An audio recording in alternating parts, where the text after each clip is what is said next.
Well, here we moved down to our beaver entrance set. Opened it up and didn't think I had anything because of that big log stuck in there. But surprise, there's a beaver stuck in there too. That's odd.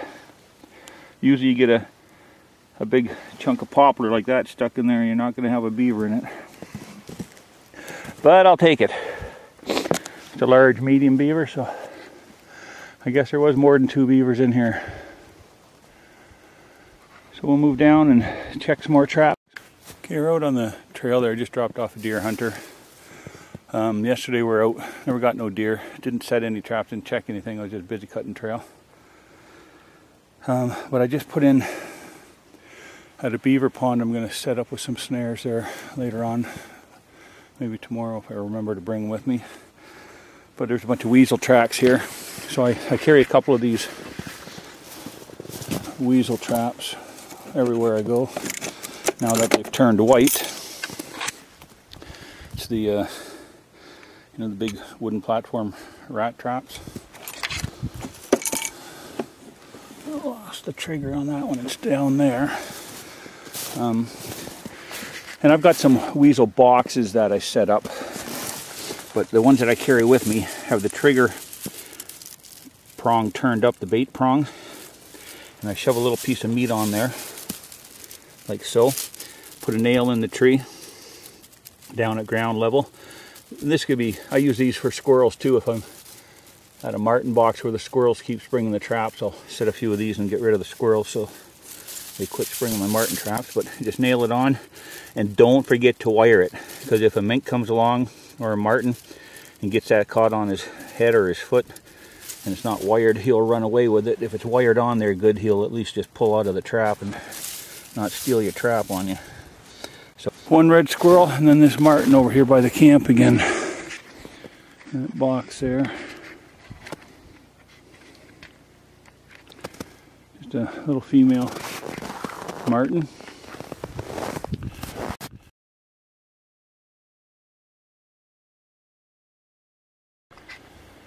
We're here at the tent. You can see there's all kinds of Marten tracks in the snow and everywhere else.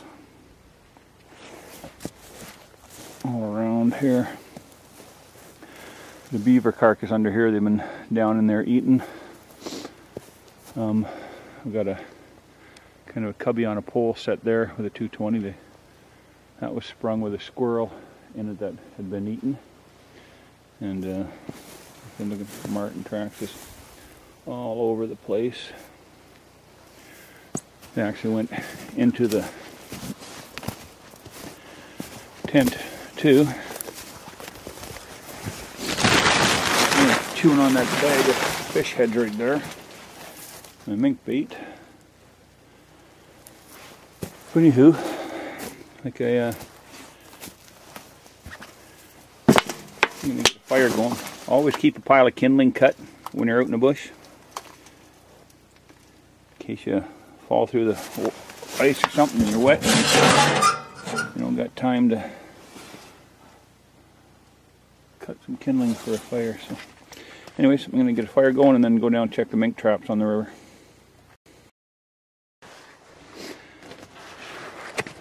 Yeah, one other thing I forgot to mention. I keep a bottle. It's a Mountain Dew bottle, but it ain't Mountain Dew. It's half oil, half gas, or maybe a third gas. And I had to keep that, or I keep diesel fuel handy. It's just a quick fire starter, like I said, in case there's an emergency. Matches in a waterproof container, so an old hot chocolate can, just to keep them dry. Okay, we're over at the tent, just waiting for the coffee water to boil. I'm going to show you we've checked the Marten trap back there, and you'll see here, I'll show you, there was fisher tracks all around the Marten that was hanging in the trap. And you can see right there, Fisher chewed both the front legs off, so he was slowly, another couple of days he probably would have had the whole thing eaten. So that's lucky. And we'll be bringing one of these here Fisher boxes back with us, because he was making a very fresh sign. He was just there. We'll bring this back and throw a 220 Connie bear or a 160, either one will fit in there. Throw it out. Yeah, this is the trail heading away from camp. As you can see, this whole area is pretty blown down. Trail that winds through here.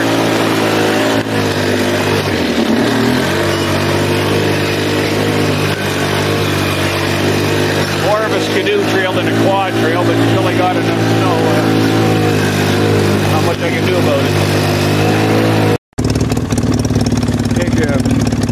Remember that spot where we had the mink eating out of the Marten box when I was pre-baiting? There's the box, and there's Mr. Mink. Actually, he's pretty tiny, but he probably misses me. Anyhow, here we are. This is that Marten set where the Fisher was chewed the front legs off that Marten. Earlier I showed you back at the camp. Here's his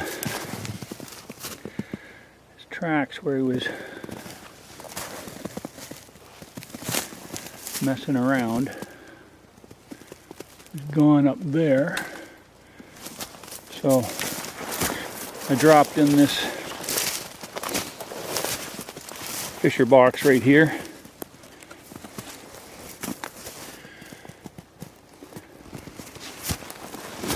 Trap at the front here. A little bit of boughs to 160 in here.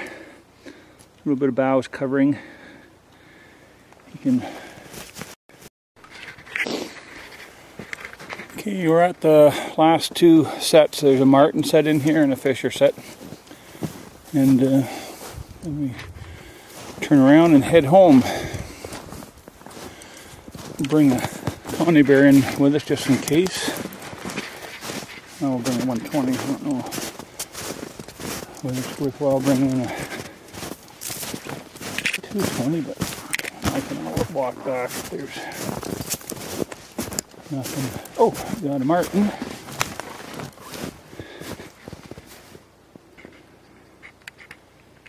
That's good. Little Marten. I'll just walk over and check the Fisher trap.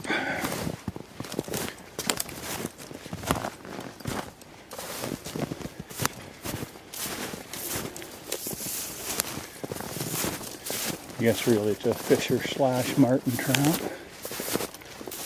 The trap's broken, it looks like. Nothing in it. I may have to go back and get some bait. A bunch of deer tracks through here. And, oh, looks like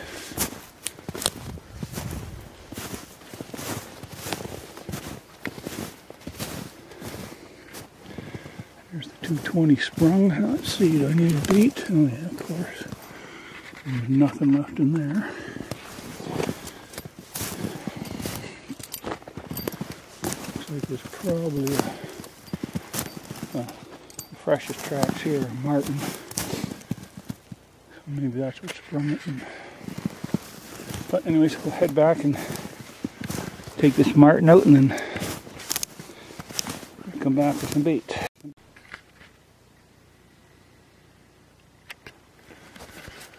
Here we're at the Fisher set right behind the tent camp, the deer camp.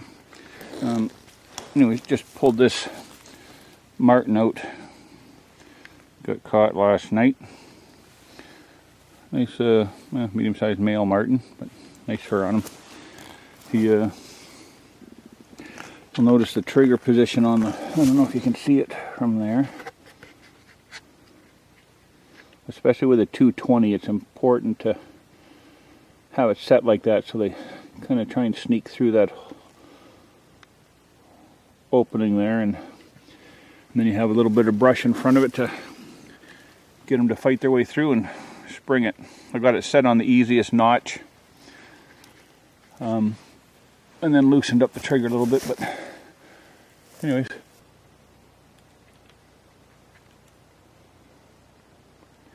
There's a whiskey jack, Canada J. My old buddies from when I was in the bush all the time. They kept me company.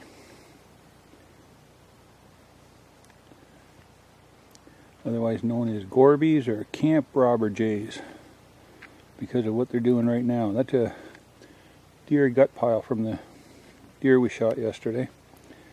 But if you leave any meat out, even your camp meat and stuff, they are on it like a maggot on a gut wagon.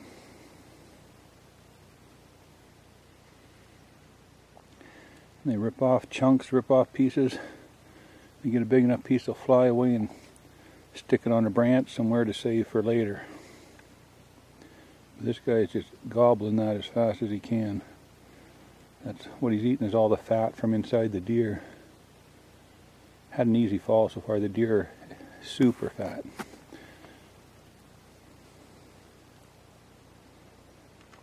Anyways, that's enough of the whiskey jacks.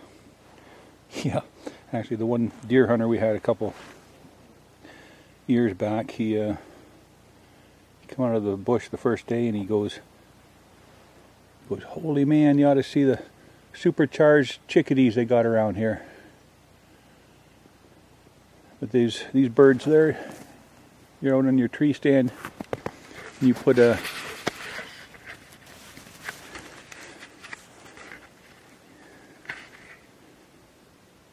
anyways, you hold a piece of bread up and you, within about 10 minutes you can get those guys to come and they'll land right on your fingers and eat the bread.